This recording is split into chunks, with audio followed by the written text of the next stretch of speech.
আসসালামু আলাইকুম ওরহমতুল্লাহ। সুপ্রিয় দর্শক মণ্ডলী, আশা করি মহান আল্লাহ রব্বুল আলমিনের অশেষ মেহেরবানি ও দয়ায় আপনারা সবাই ভালো আছেন।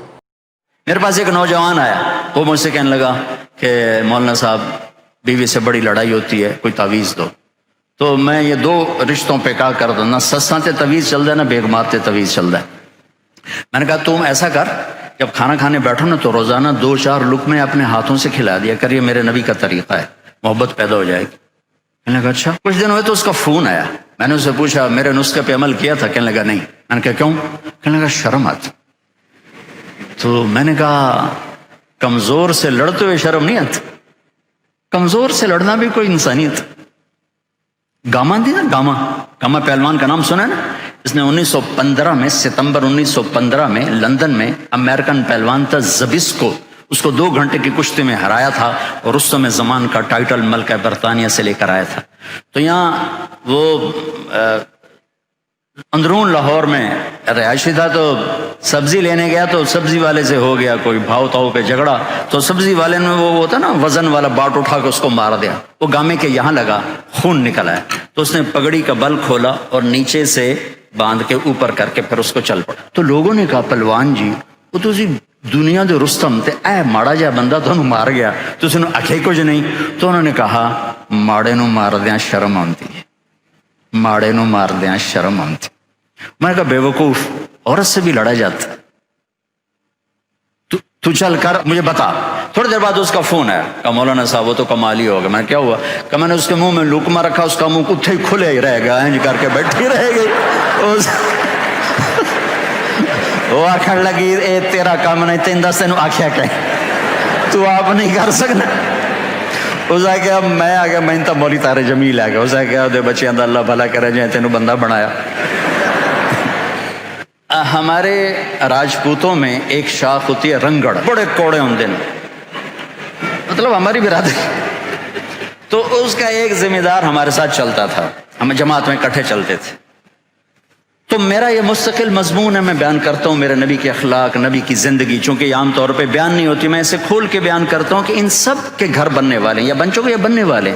घर पैसे से नहीं चलता, मेरे रब की कसम, घर नबी के अखलाक से चलता है, नबी की बर्दाश्त से चलता है। चाहे दफ्तर हो, चाहे वो वीसी की कुर्सी हो, चाहे वो घर की चेयर हो, जहाँ अखलाक होंगे वहाँ निज़ाम चलेगा। जहाँ डांट डपट होगी, रोक टोक होगी और बेइज्जती होगी, वहाँ निज़ाम टूट जाएगा। दिल टूट जाए तो सारा निज़ाम टूट जाता। तो मैंने उनके घर फ़ोन किया, उनकी बेगम ने उठाया, वो थे नहीं। मैंने कहा बता देना मैंने फ़ोन किया था। तो जब वो आए ना तो कहने लगे मौलाना साहब बड़ा लतीफ़ा हुआ। मैंने कहा क्या हुआ? तो मैं घर आया तो मेरी बेगम ने कहा थारे मौलवी का फ़ोन आया था। मैंने कहा कौन सा? कहा वो ही जिसने तुम्हें रंगड़ सा इंसान बना दिया। तो मैंने उससे कहा अल्लाह की बंदी, मैं पहले इंसान नहीं, का बिल्कुल नहीं। कहा क्यों? कहा बता हमारी शादी को कितने साल हुए? मैंने कहा 27 साल। मैंने कहने लगी एक दफा कभी हंस के बोला है? बता दे 27 साल में एक दफा। कहने लगा मैं सर को जाने लगा कि वाकई मैं कभी एक दफा बीवी से हंस के नहीं बोला। ये तेरी बातें सुन सुन के हमने बीवियों से बोलना शुरू किया। मेरे अजीजों, मेरे नबी की खूबसूरत जिंदगी है आली अखलाक, आली अखलाक, आली अखलाक, आली अखलाक। ये हर शोबे में चलेंगे तो एक खूबसूरत मुआशरा जन्म लेगा, एक हसीन मुआशरा। अपने बच्चों से अखलाक बरतो। मेरे नबी ने फरमाया अक्रिमू औलादकुम, अपनी औलाद को इज्जत दो। खुद कैसे इज्जत देते थे? जब हजरत फातिमा तशरीफ लाती तो आप अपनी बेटी के लिए खड़े हो जाते, वहीं नहीं खड़े होते थे, 4 कदम आगे जाते, उनका हाथ पकड़ते, बोसा लेते, फिर पहले उनको बिठाते, उसके बाद खुद बैठते थे। ये इज्जत औलाद को देना मेरे नबी ने सिखाया।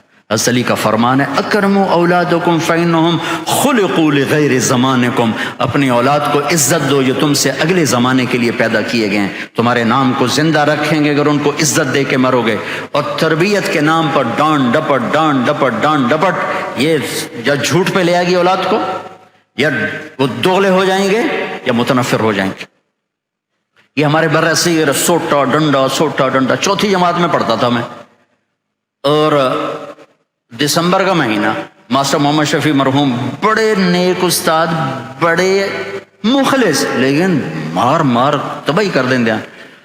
انہوں نے سوال لکھایا, اچھا اب میں کو 20 لڑکے بیٹھے, میں 15ویں نمبر پہ بیٹھا تھا.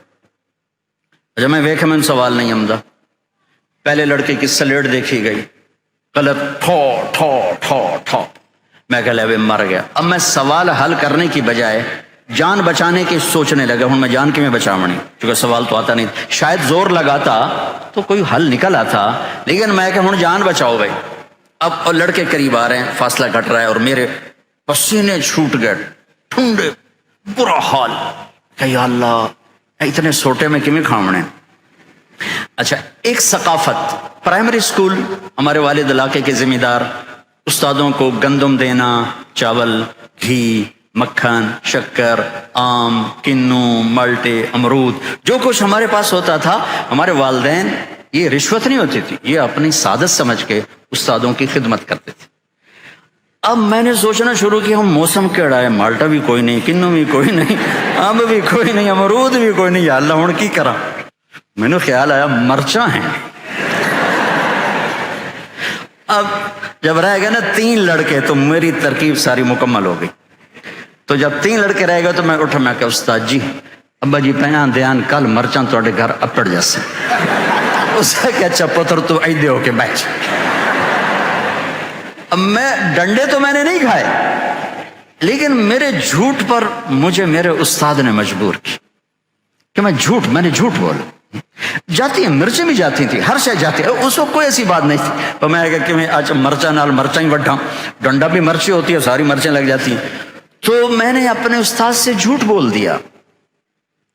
والدین شدت, ٹیچر کی شدت, ادارے کی شدت ماتحت کو جھوٹ پہ لے آئے گی, منافقت پہ لے آئے گی. اس لیے میرے عزیزو, محبت کرنا سیکھو, معاف کرنا سیکھو, درگزر کرنا سیکھو. بڑا بڑا تب بنتا ہے جب وہ چھوٹے کو عزت دیتا ہے. ہمیشہ بڑا چھوٹے کو جب عزت دیتا ہے تو وہ اور بڑا ہو جاتا ہے, اور چھوٹے ان کی محبت کے ساتھ پروان چڑھتے ہیں. جب ڈانٹ ڈبڑ ہوتی ہے, میرے نبی نے زندگی بھر کسی کو موقع پہ نہیں ٹوکا. ایک آدمی نے مسجد میں پیشاب شروع کر دیا تو صحابہ اٹھے, آپ نے کہا پیچھے ہٹ جاؤ, مسجد میں پیشاب ہو رہا ہے. جب وہ پیشاب سے فارغ ہو گیا, آپ نے کہا پانی بہا دو, اور اسے بلایا, کہا بیٹا مسجد پاک جگہ ہے, پیشاب نہیں کیا جاتا.